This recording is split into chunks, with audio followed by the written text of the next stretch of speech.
지금 대한민국 국민 중에 대장동이라는 단어 모르는 사람이 있을까요? 뉴스 보는 사람 중에. 근데 대장동이 정확하게 어디 있고 어떤 동네인지는 모르더라도 대장동이라는 것을 모르는 사람들이 드물 정도로 뉴스에 지난 몇 년간 어마어마하게 쏟아져 나왔던 지명이고 관련해서 대장동 사건 그러면 이제 자동으로 연상되는 인물이 이재명 뭐 이런 식으로 만들어져 있잖아요. 그 만들어져 있는 상황 속에서 그 안에 얼마나 희한한 내용들이 있는지 그리고 어떻게 사건들이 희한하게 얽히고 설키고 뭐 이랑 막 진행이 되어 왔는지 그 어떤 끝단에 있는 게 지금 항소포기라고 보시는 분들이 있는 것 같은데 저는 오히려 반대로 봐야 된다라는 생각이 드는 거예요. 이번에 검찰에서 보여주는 어떤 행태 때문에 기존에 2차 수사팀이 뭔가 조작을 했다면 그 조작 과정이나 내용들을 밝혀내야 될 단초가 돼야 되고 시작이 되어야 한다. 그렇죠. 그래서 이 사건만큼 오히려 그런 일을 하기 좋은 사건이 없다라는 거죠. 그리고 말씀하신 것처럼 모두가 알고 있는 대장동 사건이기 때문에 이렇게 많은 뉴스를 쏟아내고자 하는 검사들 뭐 지금 보니까 지검장들 예전에 이름 나왔던 뭐 어떤 사람들 별의별 검사들 이름까지 다 등장하면서 한마디씩 하고 있는데 이 말들이 얼마나 허망한 것인지를 밝혀내는 과정도 굉장히 중요하겠다. 아니 그래서 저는 그 정유미 검사장 있지 않습니까? 창원에서 명태균 수사하면서 사건과에 기록 처박아놨던 그 검사 하나 있어요. 친윤 검사죠. 이번에 뭐 치욕감을 느꼈다는 식의 기사가 또 쏟아지더라고요. 그러니까 이번에 항소 포기 결정 때문에 본인이 치욕스러웠다는 거예요. 아니 그러면 우리가 윤석열 내란 수계에도 구속 취소 인용 결정 나왔을 때 심우정 체제에서 즉시항고 포기해가지고 그때 얼마나 많은 비판이 있었습니까? 그때는 치욕감이 없고 지금은 치욕감이 생기는 이 모순을 해결을 하고 말을 해줘야 돼요 국민들한테. 그렇죠. 그래서 선택적 편향성에 분노냐, 대해서. 뭐 선택적이냐, 어쩌냐 검사들의 태도를 아니 지금 저는요 비판을 하지 않습니까? 선택적인 편향성으로 보는 게 아니라 이거는 정치질을 하고 있다고 저는 봐야 돼요. 그건 편향의 문제가 아니라 그냥 국민의힘 주장을 그대로 받아서 검사들이 지금 검사장들이 법복 입고 하고 있거든요. 패널에 있으니까 저렇게 막 얘기해도 저게 좋네. 진행하려 그러니까. 다 바꿔 그럼 바꿔요. 그러니까 친 변호사 말씀을 딱 쉽게 줄이면 검사들은 이재명이 싫어. 그거 너무 노골적으로 드러냈잖아요. 그거를. 그리고 언론도 이재명을 싫어하는 것 같아. 이 얘기밖에 안 보여요. 근데 이제 이런 측면이 있죠. 이게 지금 이 포맷이 굉장히 익숙한 포맷이거든요. 이게 위에서 찍어 눌러서 하려던 것을 덮는다. 이게 뭐 이전 정부에서 몇 번 있었고 딱 그 포맷을 그대로 그 포맷처럼 보이고 아마 일부 평검사들 중에서도 일부 이제 여기 대장동 사건이라든지 이런 그 관련 없는 평검사들도 일부 의견을 낸 사람들 있지 않습니까? 그 사람들은 그런 포맷에서 이제 이런 거를 인식하고 그걸 좀 문제 제기를 하는 수도 있겠죠. 아니 근데 그런 거죠. 지금 말씀하신 것처럼 지기현 부장이 윤석열을 석방했을 때도 그렇고 과거에 검찰권이 남용한다고 언론에서도 많이 지적을 했던 사건들. 예를 들어서 윤석열 개인에 대해서 대통령 개인에 대해서 원래 명예훼손 같은 경우는요 공직자에게는 해당되는 게 아니거든요. 네. 저희 공부할 때 그렇게 배웠어요. 근데 갑자기 대통령인데 개인이 명예훼손을 당했다고 외교부가 고발하니까 막 나서서 기자들을 압수수색하는 일이 벌어졌을 때도 바이든 날리면 그럴 때 검사들 평검사하는 거 이거 우리가 배운 거로 달라요. 이런 얘기 누구도 안 했어요. 그러니까 저희 입장에서는 이거는 이게 검사들도 그렇고 그냥 그 검사들하고 가까운 언론도 그냥 이재명이 싫구나. 아니 더 웃긴 게 저는 가장 그 뉴스 보면서 제가 치욕스러웠던 장면이 김건희한테 가가지고 콜검들 핸드폰 뺏기고 온 날 있잖아요.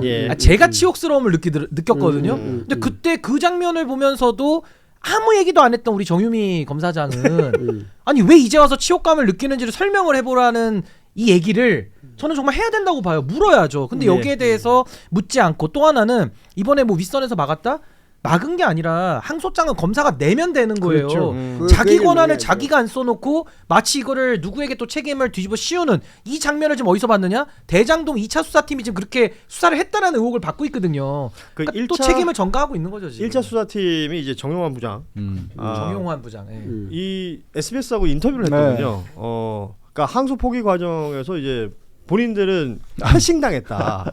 뭐 아무 의견을 물어본 적도 없다라는 얘기를 했습니다. 그래서 지금 이 과정을 법적으로 지금 막 설명을 많이 해주셨고 그 내용 속에 이상한 것들도 많고 지금 일각의 검사들이 막 입장을 내고 있습니다. 뭐 이프로스라는 게시판은 원래 아무나 못 본다는 건데 온 동네방네 뉴스에 다 나오고 무슨 커뮤니티 같아요. 방. 뭐다 뭐 보여주듯이. 오픈 채팅방이야. 지금 이러고 있는 그건 거잖아요. 아는 같이 거죠. 채팅해요. 여기 야, 여기 같이 있으면 모여가지고. 언론에 보도된다는 걸 아는 거죠. 그러니까요. 이거 누가 여기 뭐 공보팀 같은 데서 근데 아니, 근데 내니까 심지어 거기 나오는 거 투명해, 보면 진짜 너무 투명해. 이게 복붙한 걸로 보이는 게 너무 많다는 거예요. 그러니까. 아유. 지금 이런 상황들이 벌어지면서 그 속내, 그 속살 앞서도 얘기했지만 자, 이 사건의 주인공은 누구입니까? 그리고 프레임이 작동된다면 그 프레임은 누가 원하는 프레임인가요? 그리고 어떤 사건이 벌어진 이후에 이 사건으로 하여금 이익을 얻는 사람은 누군가요? 이런 것들을 차분차분 질문하다 보면 대충 정리가 됩니다. 그리고 저는 또 하나 지적하고 싶은 것은 그러니까 검찰이라는 조직을요. 그러니까 법을 이야기한다라고 이제 자꾸 평가를 하는 것 같은데 저는 모르겠어요. 검찰은 검찰의 입장을 얘기하고 있는 것 같거든요. 검찰의 입장을 얘기하고 있죠. 근데 검찰의 입장은 이만큼이에요. 근데 거기에 대한 두 분의 이야기는 일반 뉴스에 잘 안 나오잖아요. 그냥 찔끔찔끔 그냥. 네. 어. 그러니까 쏘듯이. 지금 이제 여러 번 결국에는 오늘 언론 얘기를 많이 할 수밖에 없는데 이제 저도 이제 신문사에 있었지만 법조팀이라고 중앙일보에서 근무하셨었죠. 네, 예. 법조팀이라고 하는 게 검찰팀으로 사실상 운영이 돼요. 우리 그 굉장히 오랜 관행인 거고. 언론 관행. 예. 정보를. 근데 이게 이제 뉴스의 속성하고 맞물려 터지죠. 왜? 재판이 이루어졌다는 건 검찰의 수사가 끝난 다음에 그 다음에 법정으로 넘어가니까 새로운 소식이 나온다는 게 어렵기도 하고 그 다음에 여기서 다른 기자는 모르고 있는 나만의 것이 나오기도 불가능한 구조인 건 맞아요. 예. 그런데 그러다 보니까 검찰 법조팀이라는 이름을 가지고 있지만 사실은 검찰팀인 거고 그리고 사람은요 자주 보고 자주 얘기 듣고 하는 사람이 옳은 얘기하는 걸로 끌려갈 수밖에 없어요. 객관적이기가 되게 어려워요. 그리고 뭔가 싫은 소리 하는 사람은 싫어요. 그러다 보니까 어찌된 일인 게 검찰과 실제로 법조팀이라고 하는 언론사가 같은 방향으로 움직이는 경우들이 굉장히 많아요. 그러니까 아까 처음 이제 제가 설명드린 것처럼 7,700, 80억 가짜뉴스라고 명확하게 말씀드릴 수 있는데도 불구하고 검찰이 그렇게 얘기하니까 그걸 제목으로까지 기사에 나오는 일들이 오늘날까지도 벌어지고 있는 거고 이거 막을 수 있는 거는요. 사실 이제 법적인 얘기를 마지막 한마디만 더 붙이자면 처음부터 오픈하면 이렇게 안 돼요. 처음부터 오픈하면 수사라고 하는 게 지금도 수사에 필요하다는 밀행성 원칙 이런 걸 얘기하면서 뭘 수사하고 이런지 모르게 하거든요. 예. 그러니까 단독이랍시고 특종이랍시고 뚝 던져지고 그 과정에서 유죄로 이미 만들어 놓은 다음에 나중에 재판에 넘어가고 그거 홍준표 전 시장 같은 경우 나도 검사할 때 그거 많이 수사 기법을 썼어. 이런 얘기를 공공연하게 하는데 그렇게 해서 지금 희생되는 사람들이 한 명이 있어도 안 되는데 판이 나오고 있어. 중요한 사건들마다.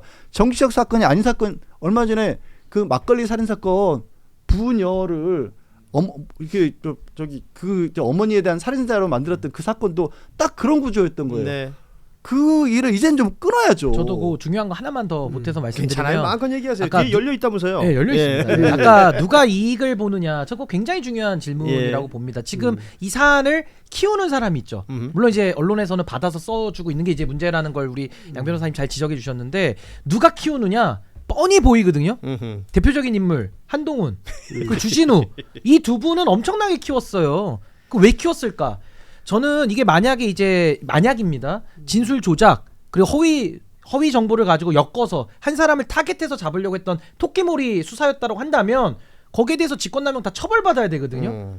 근데 지금 처벌받아야 될 정도로 중한 문제를 덮으려고 지금 계속 여론몰이를 하잖아요. 그게 지금 한동훈, 주진우, 그다음 누굽니까? 강백신. 강백신은 아까 말씀드린 대로 한동훈 체제에서 그 수사 맡으라고 보낸 그때 그 반부패 부장을 했던 상부장을 했던 예. 네, 그때 어미준, 김영철, 강백신 아닙니까? 네. 강백신 그리고 그 이프로스에 입장 썼다라는 아까 그 말씀하신 검사들 홍검사 네. 뭐 김검사 그 사람들 다 그 진술 받은 사람들이에요. 그럼 그 사람들이 왜 이렇게 떠들까요? 왜 이렇게 요란하게 만들까요? 여기서 불을 지펴가지고 검찰 개혁을 막고 본인들의 지위를 지키고자 하는 그 욕망 그거와 결합을 해서 이걸 막아보겠다는 거거든요. 그래서 저는 지금 제일 이걸 띄우는 사람들은 이 조작 수사와 관련된 전 예비 피의자들이 가장 이 사안을 소란스럽게 만들고 여기서 가장 큰 이익들을 지금 받고 있다. 프레임을 바꾸려고 하는 거 아닙니까 자꾸. 그래요. 예. 그러니까 이 부분이 굉장히 중요하다고 저는 봅니다.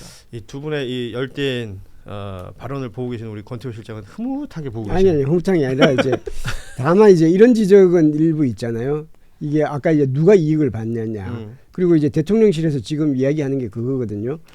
우리가 이게 항고 포기를 해가지고 우리가 무슨 이득을 받냐, 오히려 정치적으로 굉장히 부담을 안게 됐던 거고, 대통령실이 우리가 이제 그 법무부 장관한테 지시한 바도 없다는 거고, 법무부 장관 정성호 법무부 장관은 이거 한번 신중하게 생각해 보세요. 이걸 2번 얘기했다는 거잖아요. 어떻게 생각하면 야, 장관이 그 정도 말도 못해? 이런 생각을 난 충분히 할 수 있을 것 같아요. 그런데 만약에 이제 일각에서 얘기하는 건 그거죠. 이걸 그냥 이게 굉장히 사실은 그 기계적인 항고가 이제 물론 이제 그게 잘못된 거지만 이 건도 그냥 차라리 그렇게 했으면 오히려 더 순조롭고 그래서 2심 판결에서 이제 다퉈보고 그렇게 하는 게 낫지 않았겠느냐라는 이런 이야기를 하는 쪽도 있잖아요. 오히려 이 기계적 항소를 안 함으로써 시끄럽게 만들어가지고 무언가를 얻을 수 있는 사람들이 있었다면 누굴까? 저는 국민의힘은 그 생각도 해야 될 것 같아요. 지금 이 판이 너무 좋죠. 국민의힘은 옛날에 뭐 스리랑 부부 은매 기사로 뭐 그런 수준이죠. 완전히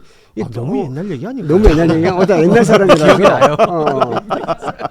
그러니까 이게 뭐 장동혁 대표 완전 막 그 기세 등등하잖아요. 이게 굉장히 좀 한동훈 마찬가지고요. 한동훈 대표는 이제 이게 적재적소에서 자신이 유리하다는 게 있으면 빠지지 않고 이제 참석하더라고요. 이 건도 마찬가지고.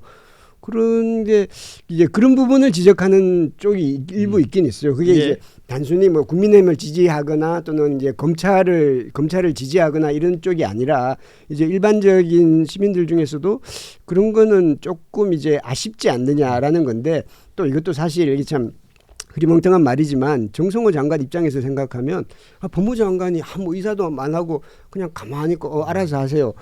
그게 오히려 더 무책임한 거 아니냐 이런 생각을 할 수도 있을 것 같고요. 그리고 이전에도 법무부 장관이 이거 좀 신중하게 판단하세요 했는데 검찰이 말을 안 들었던 적이 여러 번 있었어요. 네. 예전에 뭐 좋은 사례는 아니지만 청와대 울산시장 선거 그때도 추미애 장관이 이제 수사 지휘를 발동하기 전에 이제 이거 신중하게 생각하라고 하고 서울지검장도 그랬는데 담당 차장검사가 그냥 기소해 버렸잖아요. 그리고 지금 나 노만석 이분도 난 이해가 잘 안 되는 게 보안 수사권 그거 가지고 뭐 국회에 가서 막 얘기하고 그랬잖아요. 그랬는데 이 정성호 장관한테 이게 그럴 때는 그러다가 지금은 왜 이렇게 그렇게 이제 벌벌 기나요? 나는 그게 이해가 안 되는데. 그런 글을 남겼던데요. 검사 노만석이 아니라 인간 노만석으로 쉬고 싶다. 뭐 하루 연간했잖아요 지금. 그러니까 검사도 그렇고 물러날 것 같은데.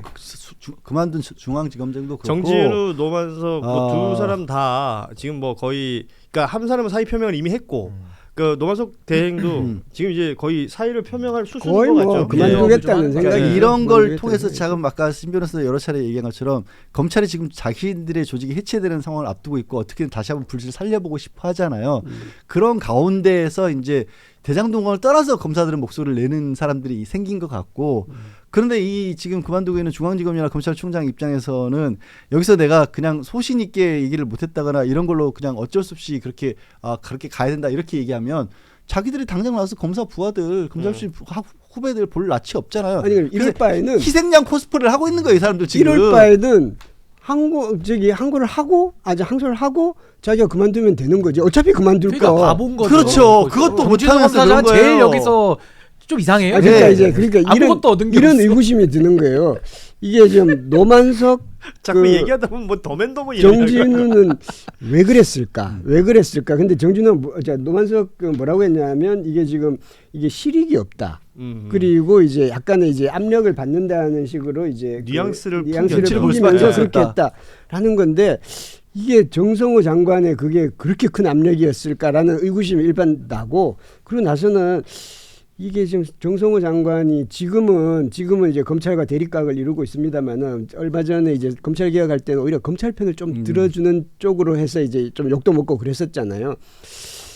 약간의 딜이나 바터 또는 기브앤테이크, 이건 제 추정입니다. 추정. 사실의 영역이 아니고 노만석 대행이 보기에는 이거 어차피 항소해봤자 뭐 실익도 없고 이게 뭐 크게 검찰이 이길 것 같지도 않고, 그래서 여기서 좋게 협조해서, 그리고 보안 수사권을 계속해서 또 장관도 그쪽에서 긍정적인 입장을 보이니 보안 수사권을 좀 우리가 확보할 수 있고, 왜냐하면 노만석 대행이 말한 게 이게 그 용산과 용산과 법무부의 압력과 이제 검찰을 뭐 어쩌고 생각해서 했다. 나는 그 생각해서 했다는 이런 말을 하거든요.